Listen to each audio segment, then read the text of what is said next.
Bien. Ben, nous nous retrouvons ici pour notre sortie pédagogique.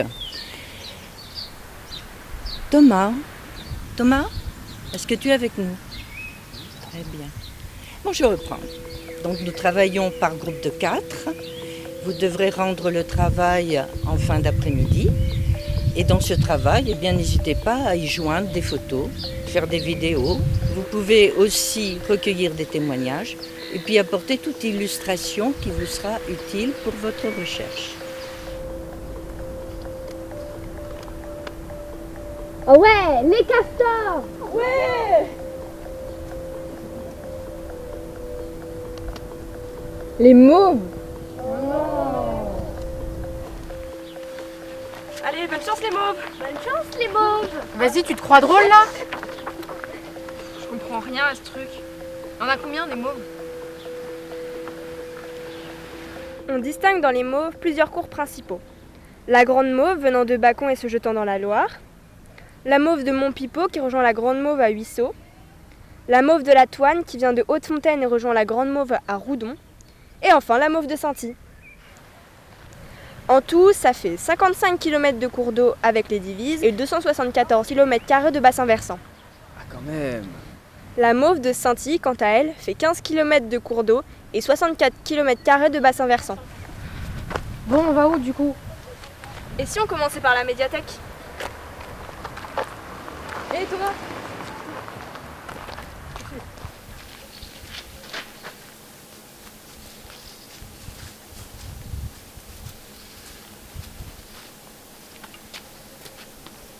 Qu'est-ce que vous faites encore? Venez!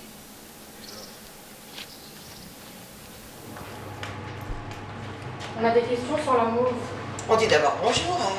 Bonjour madame. Bonjour. Qu'est-ce que je peux faire pour vous? On a un devoir à faire sur la mauve. Ah, on dit les mauves. Oh non, ça fait encore plus de taf. Mais non, on dit les mauves parce qu'il y en a plusieurs. On en compte 3 principales. Mais est-ce que vous savez pourquoi on les appelle les mauves? À cause de sa couleur? Mais non, elles ne sont pas de couleur mauve. On les appelle les mauves. Ça vient du mot latin malvea. On a changé de cours maintenant. On est en cours de latin. Vous savez, il y a beaucoup de mots français qui viennent du latin. Malvea, ça veut dire lente. Et comme il y a peu de déclivité... Des quoi? Déclivité. Déclivité, c'est la pente. Et comme il y a peu de pente, eh bien les mauves s'écoulent lentement. C'est pour ça qu'on les appelle les mauves. Et les mauves étaient alimentés par plein de résurgences de la nappe de Beauce. Mais voilà, les mauves n'étaient pas trop entretenues, donc elles débordaient régulièrement. Ça rendait d'ailleurs du coup la région très marécageuse. Heureusement, 540, Saint-Liphard... Tu parles d'un nom. Bon, Saint-Liphard et ses disciples ont décidé d'assainir la région. Ils ont consolidé les berges, ils ont nettoyé les fossés et fait en sorte de relier tout ceci à la Loire pour que ça s'écoule dans la Loire. Est-ce qu'il y a des archives, madame? Oui, bien sûr.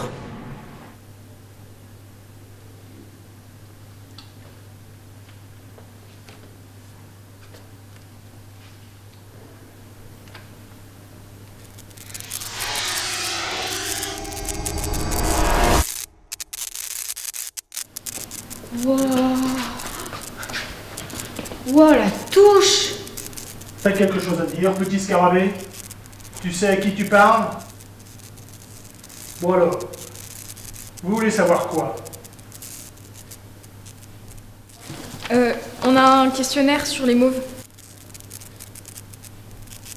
Ok, je vois. Vadamous. Let's go! Waouh, trop stylé.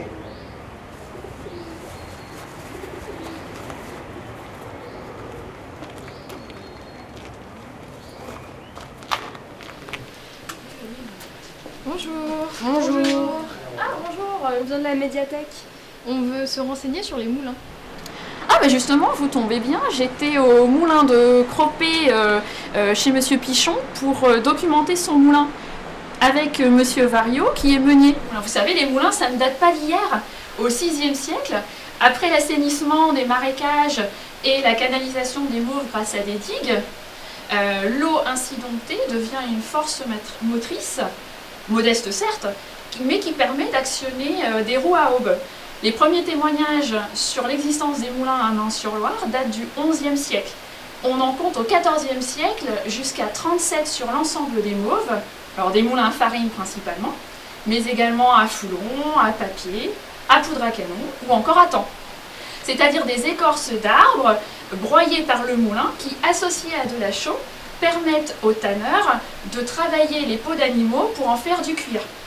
Alors les tanneries ont contribué à la prospérité de la ville de Mains-sur-Loire, mais comme beaucoup d'industries, elles ont également participé à la pollution des mauves, à une époque où les rivières servaient à tout, que ce soit les rejets industriels, mais également d'abreuvoirs pour les animaux ou encore pour laver le linge. Dès 1920, la force hydraulique est peu à peu abandonnée au profit de l'énergie électrique qui la remplace complètement à partir de 1950.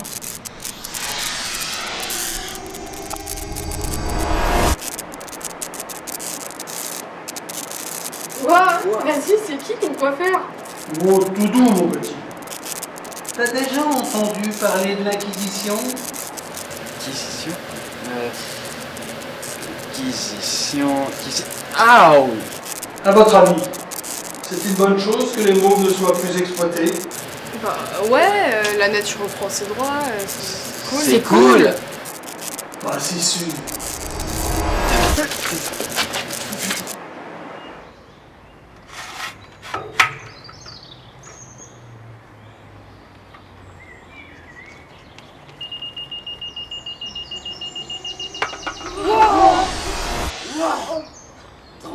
Trop stylé!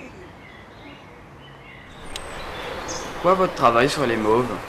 Alors moi j'ai plusieurs missions diversifiées, mais sur la rivière, mon travail c'est de planifier et d'organiser des travaux pour retrouver le bon état écologique des cours d'eau, en tenant compte des usages, notamment des moulins, et aussi des risques d'inondation et de l'activité notamment agricole. Et les meuniers utilisaient la force de l'eau, comme je vous disais, donc ils avaient nécessité d'entretenir pour faire fonctionner leur moulin. Aujourd'hui, donc il n'y a plus de moulin en activité, le cours d'eau est moins entretenu, et donc on est, nous, à la communauté de communes des Terres du Val-de-Loire, vigilants à ce qu'il y ait quand même un entretien réalisé sur le cours d'eau. Vous pouvez nous parler des actions que vous menez en ce moment et que vous avez menées récemment? Alors, des actions, les travaux qu'on mène, nous, c'est les travaux de renaturation, soit en enlevant des ouvrages hydrauliques qui se trouvent dans l'eau, les vannes des anciens moulins, pour participer au curage par la force de l'eau du milieu, et de la renaturation aussi. On fait des travaux pour fortifier les berges et retrouver un cours d'eau propre pour un meilleur état écologique. Merci. Merci à vous. Merci, au revoir.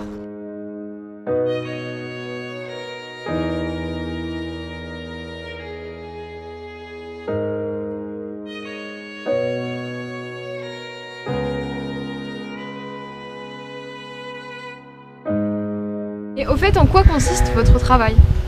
Alors, mon travail consiste en plusieurs choses. La première, c'est d'assister et de conseiller les riverains qui habitent au bord des cours d'eau de la communauté de communes des Terres du Val-de-Loire.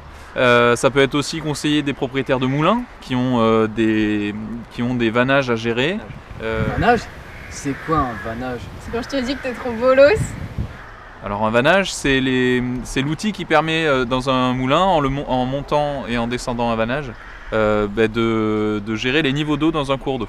Je propose aussi sur le territoire des travaux qui vont permettre de faire évoluer la rivière naturellement sans qu'on n'intervienne plus dessus, ou alors beaucoup moins souvent qu'auparavant en utilisant ses fonctionnalités naturelles.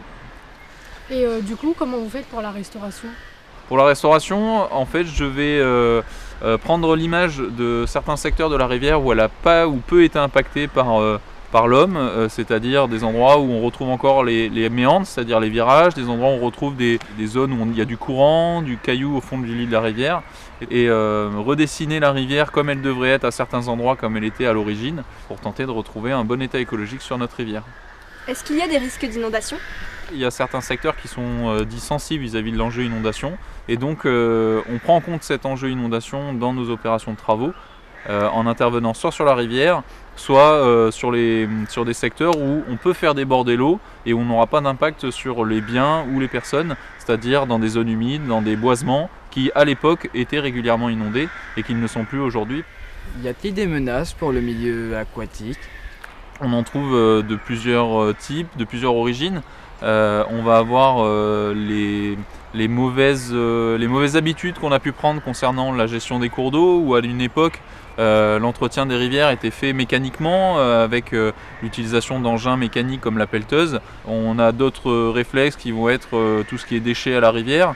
On peut parler aussi de la pollution et on retrouve dans nos cours d'eau un certain nombre de substances chimiques qui sont néfastes pour la qualité de l'eau, donc pour les animaux et même pour l'homme. Et enfin, une menace qui pèse sur nous et qui va s'accélérer peut-être sur ces 50 prochaines années, c'est le réchauffement climatique, qui en plus de l'augmentation des prélèvements qu'on peut avoir sur la ressource en eau, comme l'agriculture, l'eau potable, l'eau pour les industries, on risque de réduire la ressource en eau. Donc c'est ça aussi une menace. Merci. De rien.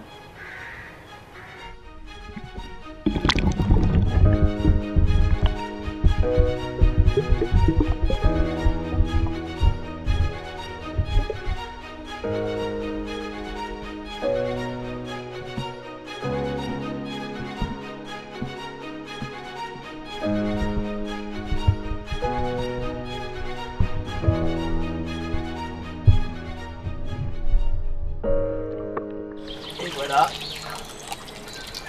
Et ben là, c'est une larve de libellule. Waouh, trop stylé. Est-ce qu'il y a une flore et une faune particulières dans les mauves? C'est un milieu humide très particulier, avec un petit peu de courant, donc il y a des animaux et des plantes qui sont inféodés à ce genre de paysage. Par exemple les nénuphars qui sont derrière nous, certaines fougères, hein, l'asplenium qui est sous le petit pont, les grands arbres comme le saule, le frêne, et puis après il faut penser aux animaux. Donc on a des animaux qui vivent dans l'eau, hein, quelques poissons, et on a aussi un certain nombre de petits insectes. Vous avez vu la belle libellule qui se pose sur les nénuphars qu'on appelle le Caloptérix, qu'on trouve dans tous les milieux humides. On a aussi certains oiseaux, on a aussi certains mammifères qui sont moins faciles à voir. Par contre, nous, on a un grand espoir, c'est qu'un jour, sur les Mauves du Nord où nous sommes, on voit revenir la loutre. Et est-ce que du coup, il y avait des espèces qui du coup avaient disparu et qui sont de retour? Alors, les espèces qui ont disparu, c'est plus difficile parce qu'on n'a pas de données. La dernière fois qu'on a fait une grande opération d'inventaire sur les mauves, c'était en 2015 et on a relevé 76 espèces d'oiseaux, 15 espèces de chauves-souris et plus tous les insectes, toutes les plantes et ainsi de suite. Donc, ce qu'il faut, c'est maintenant qu'on s'attelle à faire régulièrement des inventaires pour savoir si ça augmente ou si ça n'augmente pas. Il y a des espèces qui sont gênées par les activités humaines ou qui sont gênées par la présence d'autres espèces qui ne devraient pas être Voilà, là. alors donc c'est ce qu'on appelle les espèces invasives. Alors ici c'est risqué parce qu'on est encore dans une zone où on a encore quelques jardins. Donc qui dit jardin dit espèces introduites souvent, hein, comme par exemple la renouée du Japon. Le problème, c'est quand ça commence à s'installer, ça grignote le paysage et surtout, ça remplace les espèces qui sont du coin, qu'on appelle les espèces endémiques. Est-ce que vous avez remarqué des changements depuis les aménagements? L'aménagement des bords, comme on a ici, ça peut avoir des avantages et des inconvénients. Souvent, on l'a vécu depuis plusieurs siècles, hein, la nature reprend vite sa place, reprend vite ses droits. Hein.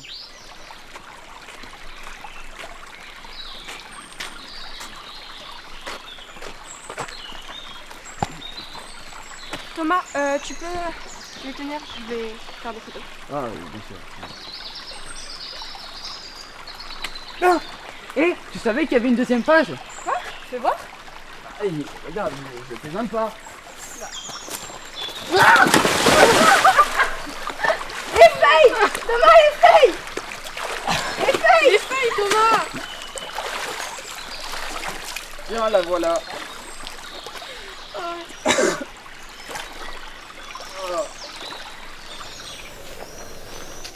Alors, vous avez fini? Vous avez vos réponses? Maintenant, on est trop dégoûtés. L'autre là, il s'est baigné Avec les feuilles en plus. Oh, c'est pas grave, vous allez bien vous en souvenir.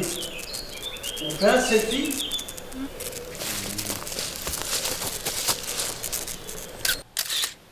Waouh! Trop stylé!